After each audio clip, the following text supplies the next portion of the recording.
আমার বাড়ি বোধহয় বার্মা। না না আমি রোহিঙ্গা তো। না না আমার বাড়ি আরাকানে না। না না বাড়ি কো? ব্রাহ্মণবাড়িয়া।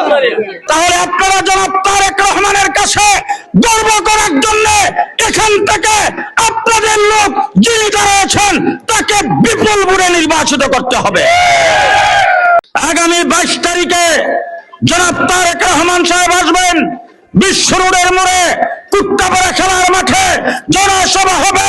স্মরণকালের ঐতিহাসিক জনসমাগম আমরা দেখাতে চাই। আপনাদেরকে বলবো আমার বাড়ি বোধহয় বার্মা। না না আমি রোহিঙ্গা তো। না না আমার বাড়ি আরাকানে না। না না বাড়ি কো? ব্রাহ্মণবাড়িয়া।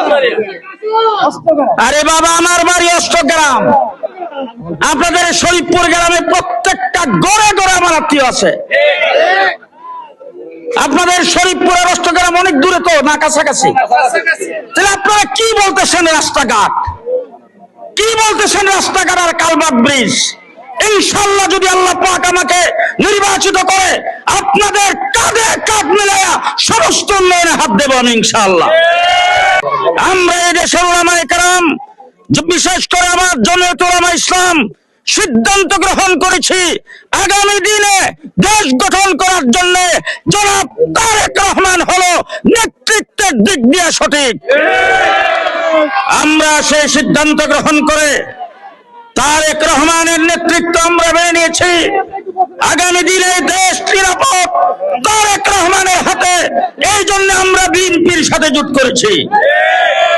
বাংলাদেশের 300 আসনের অধিকাংশ আসনে জনাব তারেক রহমান সাহেব যেতে পারবেন না, কিন্তু তিনি গত কয়েকদিন আগে একা আমাকে ডেকেছিলেন। আমি ওনার সঙ্গে সাক্ষাৎ করে বলেছি, ভাইয়া আমার এখানে আপনি অন্তত 5 মিনিটের জন্য হলেও যেতে হবে। আগামী 22 তারিখে জনাব তারেক রহমান সাহেব আসবেন বিশ্ব রোডের মোড়ে কুত্তাপাড়া খেলার মাঠে জনসভা হবে। স্মরণকালের ঐতিহাসিক জনসমাগম আমরা দেখাতে চাই। এখন আপনারা যদি মনে করেন হুজুর আপনি তো সব বুট পাওয়া লাগবে না, আপনি কিছু বুট পাইলি তো যারা দাঁড়াইছে তাদের থেকে কিছু বেশি বুট পাইলি তো পাস। আচ্ছা, আপনারা যদি আমাকে সর্বোচ্চ বুটে এখান থেকে নির্বাচিত করেন এতে আপনাদের কোনো ইজ্জত সম্মান বাড়বে না তো? আপনাদের গর্বের বিষয় হবে না তো?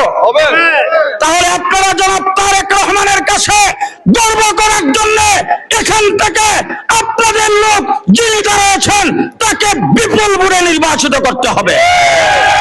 দেখি তো কারা কারা রাজি আছেন? রাজি আছেন আপনারা সবাই?